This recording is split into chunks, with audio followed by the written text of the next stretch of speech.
So welcome to Cadaver Lab, Home Edition. Goal here today is that we look at not only the axial skeleton, but the appendicular. I had a volunteer who has donated their body to science. Unfortunately, they kept the head. So I'm not gonna be able to get you through the head, but if you give me a second, I'm gonna get some of these bones out so we can actually look at each of those, make sure everything's running, and get us started.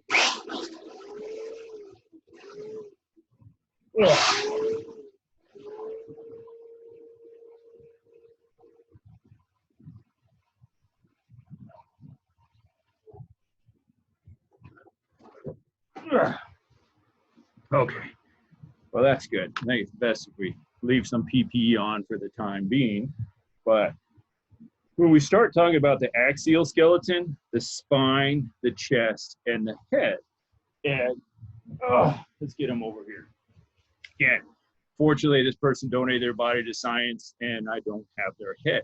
But we do have to be familiar with the 8 cranial bones that are in the head. And we could start with the parietal bones. There's actually 2 of those. There's a frontal as well as occipital. On the temporal region of those temporal bones, there's 2 of those, followed by the sphenoid and the ethmoid bone. So again, those are the 8 bones that comprise the head. The axial skeleton also includes the spine and the chest. And we start talking about the spine, we've got, starting from the top, cervical, thoracic, lumbar, sacral, down to the coccyx. 7, 12, 5, 5, 4. Remember, on a silly test question, they may have asked you that in descending versus ascending order. So we take that from the bottom to the top. Just take your time. Cervical, thoracic, lumbar, sacral, coccyx, 7, 12, 5, 5, and 4.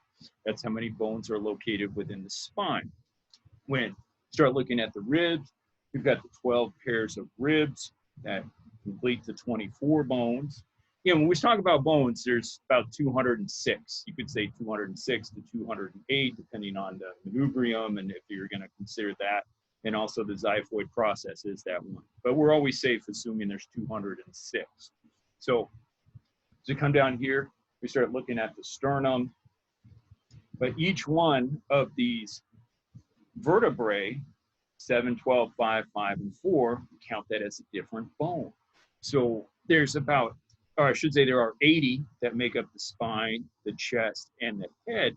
And one thing that's important to remember also as you're trying to learn the bones is that we are typically bilateral. So what's contained on the left is also contained on the right. So we'll start off with the arms and look at the different bones that we have associated with that. Let me see if I can free up one of the arms here. Okay. So here we go. And as we start looking at the arm, in this case, we've got the person's left arm, humerus, radius, ulna, and a lot of those bones are going to be comprised in the hand. And if you've ever heard of the term carpal tunnel, carpals, metacarpals, phalanges. And let's just count. 1, 2, 3, 4, 5, 6, 7, 8, 9, 10, 11, 12, 13, 14. 27, 28, right there. You can remember what's on the left is also going to be on the right. So 56, 59, we're about 62 bones just as we start looking at both of the arms, the left as well as the right. Now, it's going to take me another second just to get some of the leg free. So give me just a second. This wasn't all the way done or dried, but I thought it a good opportunity because how many people can actually go through and say, hey, yeah, I did the cadaver lab while at home. So pretty fascinating stuff.